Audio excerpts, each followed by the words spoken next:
father is talking and my mother wants to start talking. I woke up seeing slaps.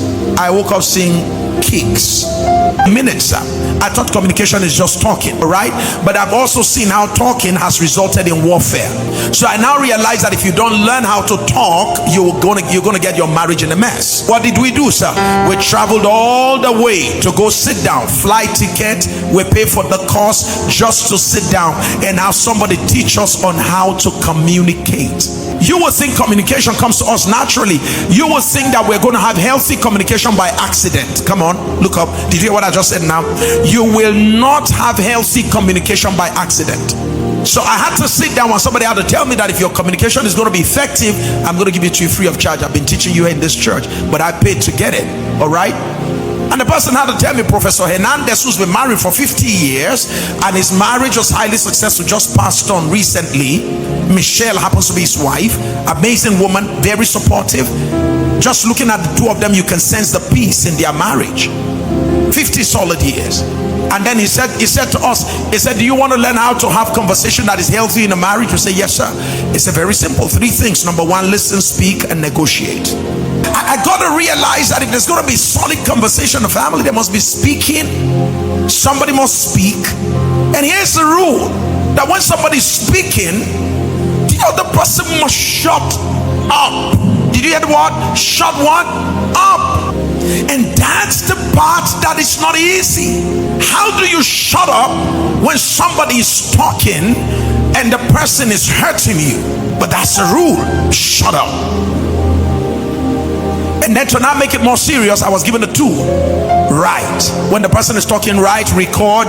There are several other tools you can use, but you dare not interrupt. Listen.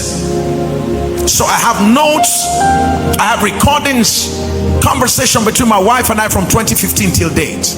I can take you back dates. You said so and so, and why am I keeping the records? Why am I keeping this?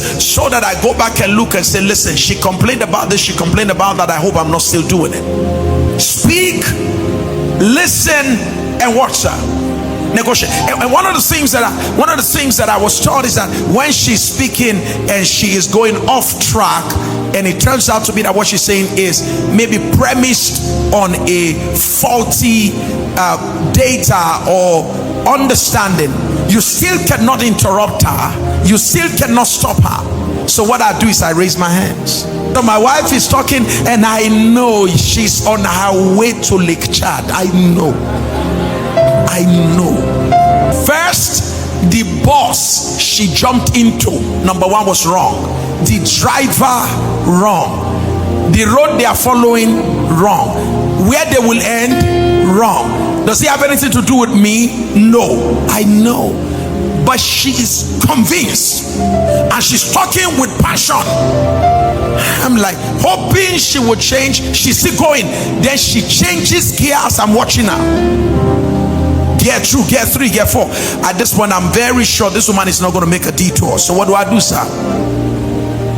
Initially, I'm writing at gear 1 so that I can rephrase, redirect that conversation.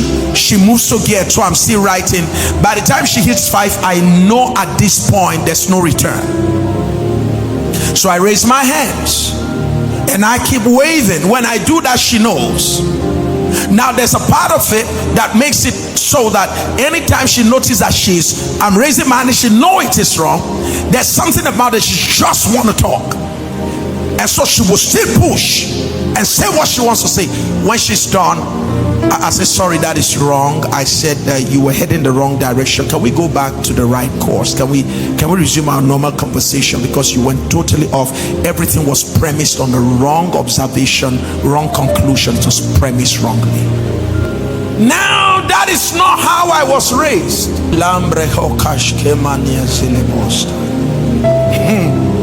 And that's not what I saw. Amen. What I saw, my father is talking and my mother wants to start talking. I woke up seeing slaps. I woke up seeing kicks. I grew up seeing all of that. reason I'm not going to produce that is that there is a change in what? Information. 2, change in what? Revelation. 3, change in what? Disposition. And now what am I doing? My actions are aligning. Are you getting what I'm talking about here? What you know is not as important as what you do in marriage. Write that down. What you know about marriage, what you know about relationship does not automatically translate to a healthy marriage, to a healthy relationship. What you know can guarantee the fact that if you act on it, your marriage will become better. So it's not those who know that have, it is those who act on what they know. It is the reason why you've been attending several marriage programs, you've been attending seminars and relationship programs, but your relationship is still in a mess, your marriage is still in a mess. Why? You will not act on what you've heard. Please write this down. Nothing in relationship happens by chance. Nothing in relationship happens by chance. Particularly if it keeps happening, it is not coincidence, it's a pattern.